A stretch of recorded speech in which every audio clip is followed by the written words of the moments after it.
পটুয়াখালীতে dengue পরিস্থিতির উন্নতি হয়নি, প্রতিদিন বাড়ছে ডেঙ্গু শনাক্তের সংখ্যা।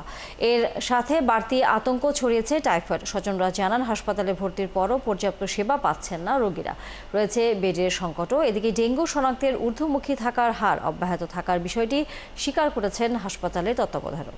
মাস জুড়েই ডেঙ্গু শনাক্তের হার ঊর্ধ্বমুখী থাকবে। আসনুল কবির রিপনের তথ্যছবিতে প্রতিবেদন।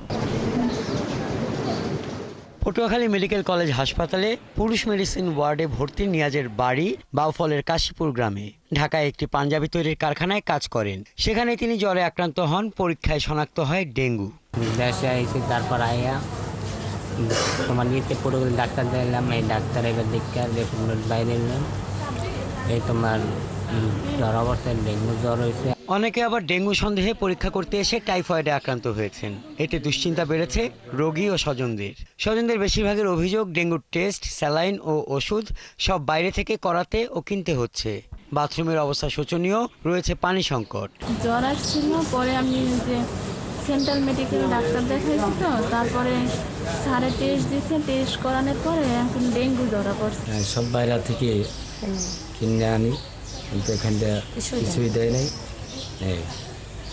আর এখানে কোনো বাথরুম তেমন একটা ভালো না। এখানে পরিবেশের অত্যন্ত পানি তা পর্যন্ত অশ্রমে নাই, মুখ ধুইতে যে কষ্ট হয়েছে। সকালে আইসি, পানি পাইনি। হাসপাতালের তত্ত্বাবধায়ক জানান, ডেঙ্গুর শনাক্তের হার এখনও ঊর্ধ্বমুখী। পরীক্ষা কিট ও স্যালাইনের সরবরাহ হাসপাতালে এখনও স্বাভাবিক রয়েছে। আমরা দেখছি যে এবার ভাদ্র মাসেও বৃষ্টির পরিমাণটা বেশি এবং একটা ভ্যাপসা গরম আছে, তো আমরা ধারণা করছি হয়তো ডেঙ্গু সেপ্টেম্বর মাসেও কিন্তু আমাদেরকে একটা ভালো পেশেন্ট থাকবে। ডেঙ্গু আমরা পুরোপুরি হয়তো নিয়ন্ত্রণে রাখতে নাও পারতে পারি যদি এখন থেকে সতর্ক না হই। জেলা সিভিল সার্জন অফিসের তথ্য মতে গত 24 ঘন্টায় পটুয়াখালীতে নতুন 24 জন সহ বর্তমানে বিভিন্ন হাসপাতালে ভর্তি রয়েছে 70 জন ডেঙ্গু রোগী। এছাড়া চলতি মৌসুমের শুরু থেকে এ পর্যন্ত মোট শনাক্ত হয়েছে 1603 জন, মৃত্যু হয়েছে 1 জনের। হাসান আহমেদ, 71।